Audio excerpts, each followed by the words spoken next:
Inilah penyebab rupiah terus jatuh. Kebijakan rupiah itu terus terang dari dulu saya katakan akibat kesalahan kebijakan pemerintah. Oke. Kebijakan yang paling salah itu adalah kebijakan bakar uang. Contoh bakar uang adalah program MBG. Ya, bayangkan 335 triliun itu dibakar tanpa ada hasil apa-apa. Ya kan ya.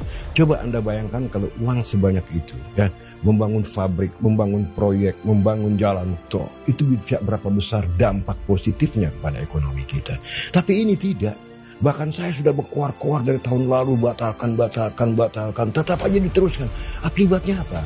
Akibatnya rupiah itu tergerus karena apa? Karena fiskal kita semakin merewot, bos.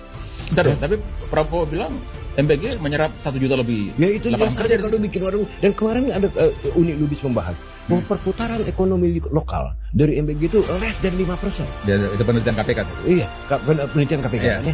Ini bagaimana dibilang akan menciptakan lapangan kerja, bahwa akibat MBG mendirikan SPPG, ya tentu perlu tenaga kerja. Nggak usah diomongin itu, ya kan ya. Orang bodoh juga tahu, nggak usah dibangga-banggakan, itu kan ya. Itu satu, ya kan. Yang kedua, lebih parah lagi, karena menurut saya adalah kebijakan pemerintah yang sangat-sangat dahsyat membunuh bisnis. Apa itu? Ojol. Oke.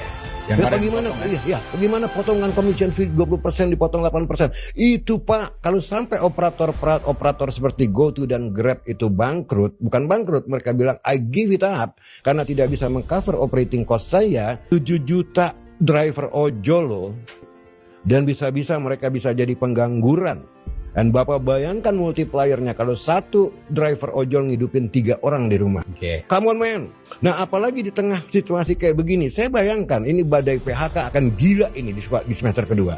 Dengan tingginya harga minyak dan tingginya dolar. Jangan anggap enteng loh. Ya kan ya. Dan gilanya, kalau badai PHK itu terjadi, formal sektor ya kan nggak bisa menyerap tenaga kerja. Nah tenaga kerja yang terusir dari formal sektor ini bos, ya Bang Yusuf ya, dia lari ke informal sektor. Dan paling gampang adalah jadi driver ojol.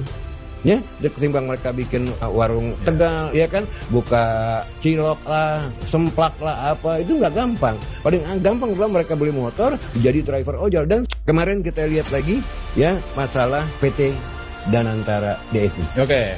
Ekspor satu pintu. Ekspor satu pintu. Oleh BUMN yang namanya DSI, Danantara Sumber Daya Indonesia. Oke. Iya, begitu Pak Prabowo meluncurkan itu di sidang paripurna, market langsung jebol. Ya, dan tiap kali Pak Prabowo ngomong market jebol. Beneran? Ya kan?